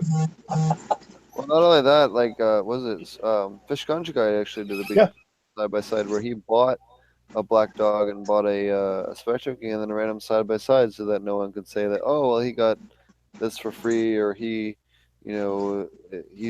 already been on the show, or there was no kind of any. I don't mind buying a light. Well, no, I'm not even saying that. No, and not saying They that weren't needs giving me a light. back They there. said they could make I'm it just saying. affordable for me. That's all. That wouldn't mean I won't get a fancy And chassis. even if they did, we're gonna base this on test results and based on what grows Right. better and document the whole thing. Marty is incredibly awesome. If you guys haven't had a chance, check out Marty's channel, AP Meds. Marty does great side by sides and then shows you from the time he transplants all the way through, so that there is no hiding or making up for bullshit or being paid off on his channel. You know, and he'll show you. You know, he's legit. He shows you what happens. It doesn't matter if it's good, bad, or the other. He shows you what the hell's going on. Yeah, I think it's kind of pointless. Like if you, if something fucks up, you know, like otherwise you're just there to show off, you know, like, you know, I think the people that actually want to help people learn aren't really afraid to show them when they fuck up, because then you hope that somebody else doesn't do the same thing you did, you know, like, you know, in some of my earlier grows or different lights that I've used, or, you know, just being able to say like, here's what I did, you might as well check it out. And so, you know, I think like, what was it, my second or, no, I think it was my third indoor run. You know, I had PM pretty bad, and yeah, you get trolls that come in there and start talking about it. But you know, that's when I learned about some of the stuff that we talked about was, you know, the temperature swing and how to combat it, and you know, started making horsetail fern tea. And so, you know, I figure if you're gonna do this stuff and put it out there so that you can help other people learn to do it, you might as well show them when you fuck up and learn from it, because then they might not fuck up the same way that you did. In my case, I actually fuck up on purpose just to show them. You know, sometimes I say, well, I did this. Like I start something, I say, well, okay, now I didn't keep, like I water stressed the seedling to death, you know. I've gone that, I mean, I do that stuff. And so exactly. And that's what I love about this show, because there ain't no bullshit on this show. And we're not backing up Spectrum King because they're good buddies of ours that have been on the show, but their light's been proven by one of our panelists, you know, with a side-by-side where he did buy 2 very expensive LEDs, and they're both good lamps, but one, Spectrum King, whooped the other ones a butt a little bit. I mean, to me, you've been happy with the Black Dog light. Yeah. But what you got out of the Spectrum King was better. And so I don't think the price was that much a difference. And that's the biggest thing with me. And this is one thing I wanted to tell them too, because I forgot to tell them when we were talking about this grow that I was doing and having success. Well, this last grow where I've got, for the first time ever, almost everything has a super cool, badass scent. Its own unique scent. And I used the metal halide all the way through. I also attribute that to a smaller yield. But I got tighter buds for sure. You know, I've been listening to this, and I've known this for 12, 13 years, and I've done it before, but I kind of got away from it when I got the fancy digital lamps. And actually, I've got lamps where I usually use metal halide for veg, and then I switched to HPS. But this time, because of what I learned from not only Spectrum King from Brandon and Orr, but our friend, I can't remember, but from Black Dog that was on, it was also very informative and had a lot of great science he shared.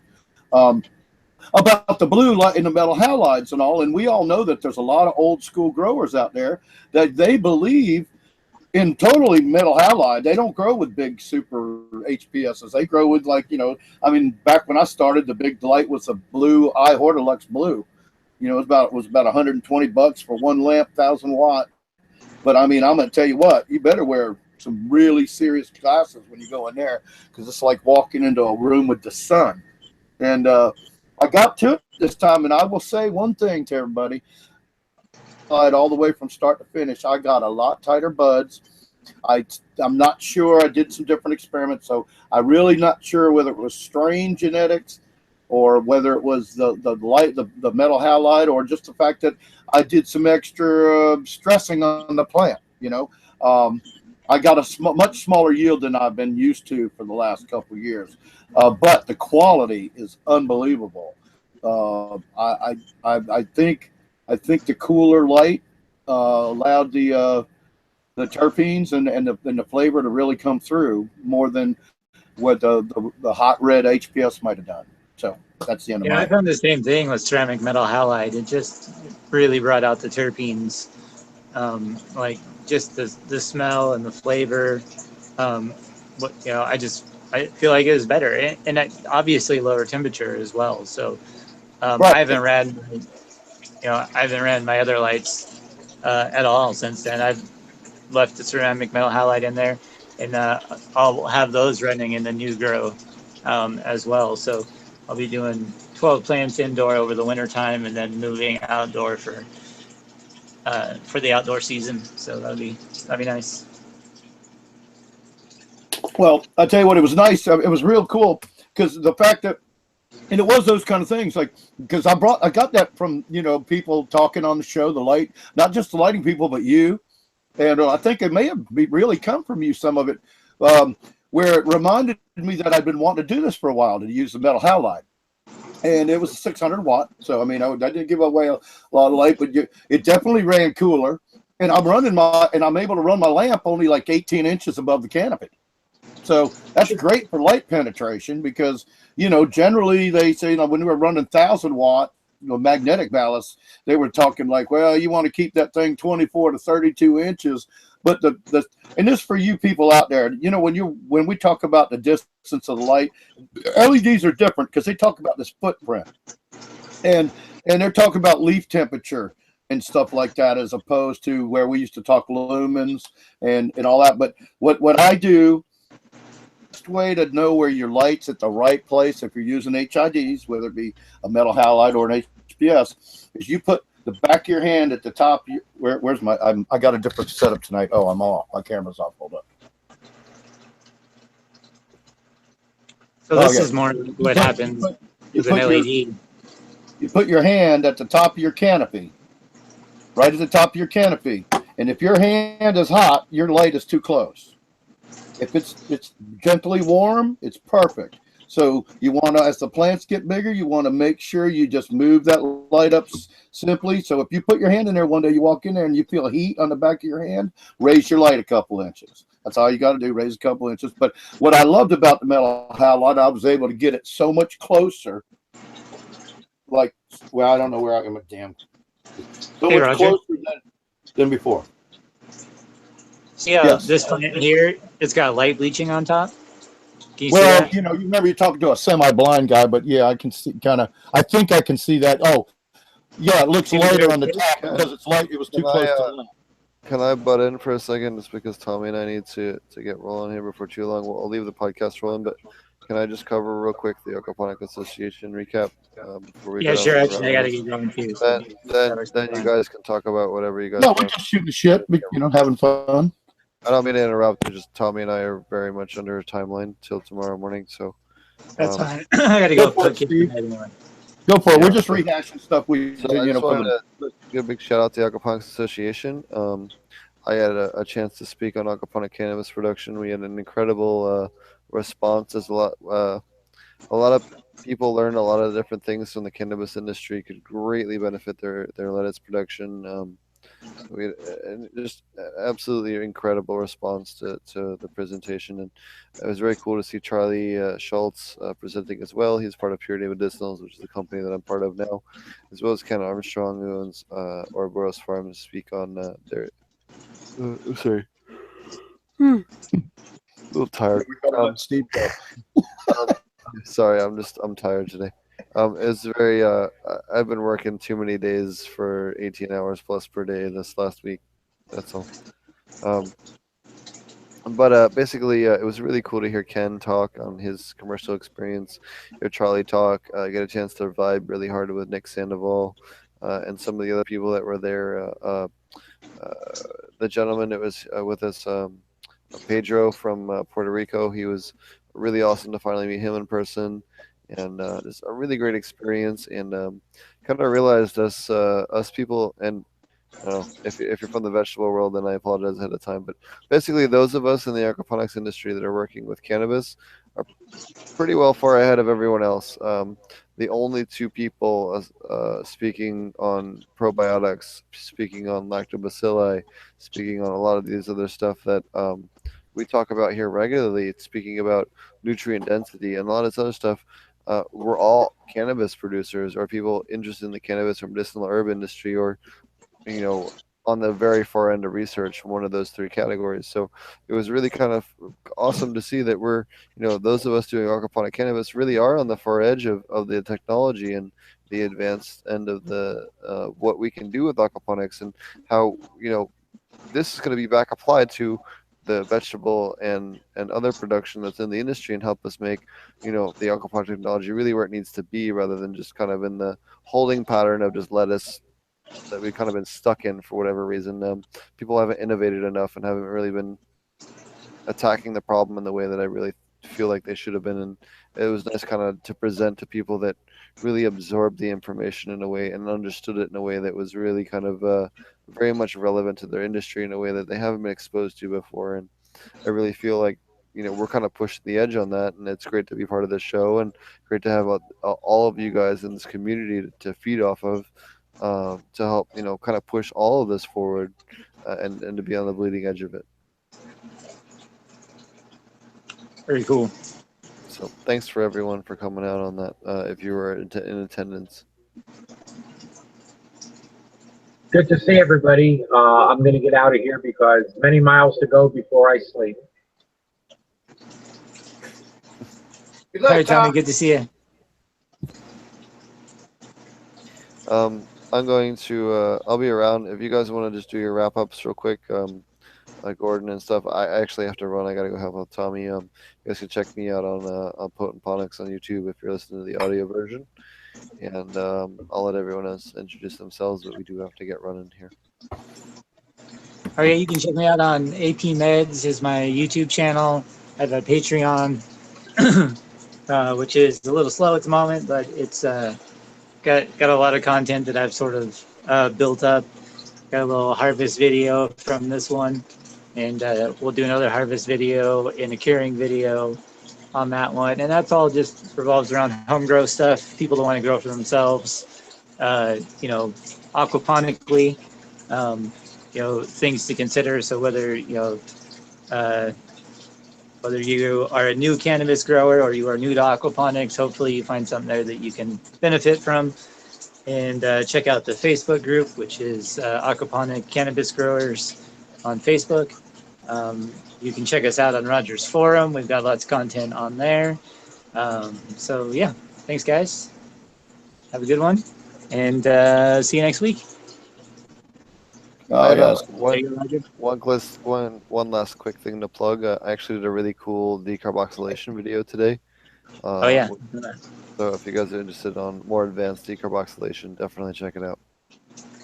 Cool. That'd be cool. Yeah, we've just I haven't bought mine yet, but David invested, Hogmaster invested in the Suve that he got that boils the water so you can decarboxylate it. Then you can put it right to 118, and you're not running your oven for 7 or 8 days. You just put it in a big old pot of water. So we got that going on, brothers, and find out more about it one day. I do know the second step, which we haven't shared outside of the group, but Marty mentioned all the content you're looking. He was talking about it at ilovegrowingmarijuana.com. I run that forum, and a couple of our panelists are contributors and moderators on the forum, and we got an aquaponics section and anything else. We got over 500 articles and blog articles for you to go read. It's not saying this is the way to do it all the time. People don't understand that. It's a bunch of information, so you can choose your own way to do it. And so that's what I do. And I'm building a YouTube channel on Roger Lakewood. So I'm gonna start putting some content there, some older content that I've got, some proof, of different situations and different experiments I've done growing to show beginners what they can and how much they can actually expect the plant to give. Because it's hard to, I see people every day that they're killing their plants, and I just don't understand it. Because I try to kill this plant, and you can't hardly kill. You really have to be screwing up. I don't mean to put people down, but this is a plant that if you just do simple things and try to be simple instead of having all this complication all the time.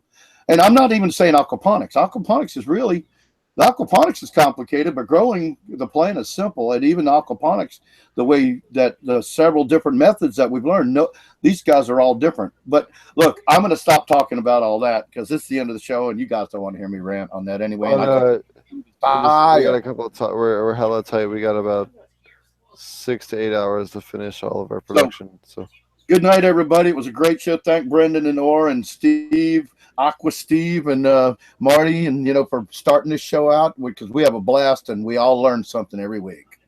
That's what I apologize for the short episode this week, and for being a little bit short. We're gonna have some really cool content next week. We'll be live from the MJ BizCon. I'm not 100% sure what we're going to do for the show next week, but we will have at least some kind of shortened show. It might only be half an hour, an hour. It's not going to be the full 3 hour. I'll tell you that right now. But we will have some kind of show next week. We're very busy next week, so with the biggest show of the year. So we'll have something, even if it's from the showroom floor or some after party or something. We'll have some kind of short, even if it's a 15 or 20-minute episode. We'll have something. So. We'll see you guys next week. Thanks for everyone for watching. We'll be back again. I do apologize for the issues last week with Ed Rosenthal. We will have him back again in the next 1 to 2 months. Yeah. We're going to cross schedules. His schedule is obviously almost as busy as mine at the moment, but him and I are working together on 2 separate projects, so he'll be back on. He's cool as shit. As soon as we're both physically able, we will get him on. I went and fixed his audio, so that won't be a problem in the future. So that's all been straightened out since him and I saw each other last. I personally fixed it myself, so we won't have to worry about that. Oh, I know, right? I'm an asshole for going and fixing this stuff. Anyways. I can't believe I can't. Sometimes say my thoughts are when you get to that show next week. Why don't you do some sound check before you start the show? No. We did a sound check before the show. We didn't have the issue. We had a problem with the audio. We did a sound check. It didn't work. We got it straightened out. We went live, and suddenly we had a different issue than we had when we in sound testing. And that's. I apologize to everyone. We'll get it back though, Steve. It was cool, but it was the wrong night to have that happen. You know what I mean? We waited. I was in a hotel with garbage internet connection. Yeah, and everything else. It was like a worst case scenario, and there was literally we tried everything, and we just could not get it to work out in the middle of the podcast. It went to shit. So, and I apologize to everybody at the forum for the shit, because the show just abruptly ended last week, and that's never happened before. So we all apologize. I still do this. I don't exactly know what happened last week. Everything was fine, then the podcast just died. And when I tried to log back in, it said the podcast was ended. And then I had to just launch a new YouTube video. So again, I do apologize. I honestly don't even know what happened, but where I'm at now and where I'll be at in the next few weeks, I can guarantee my internet connection. So, well, hey Steve, why don't you go get some sleep? I don't have time for sleep right now. I need to actually go back to work, but. Thanks for everyone for watching, and we'll see you guys again next week. And check out the YouTube channel if you're looking for some more cool content. We'll have some really awesome stuff next week from MJ Bids. Let's see if I can say this. I'm too stoned right now. We just did a little bit of a dabby dabber. Right before the show, we smoked a joint and a dab, which got me a little bit fluffy. Thanks to my amazing friend Dorian. So. It's all his fault. I blame him. Was Dorian hiding out there in the room tonight? Yeah, he's hiding out. Dorian, come on, man. Anyways, we'll give him credit again next week. So, anyways, thanks for everyone for watching. Check out Ponics on either YouTube or on SoundCloud, and then I think it's redistributed through a bunch of podcast networks now. I've been trying to set up more and more. So. Cheers, and thanks for everyone watching. We'll be back again next week. Thank you.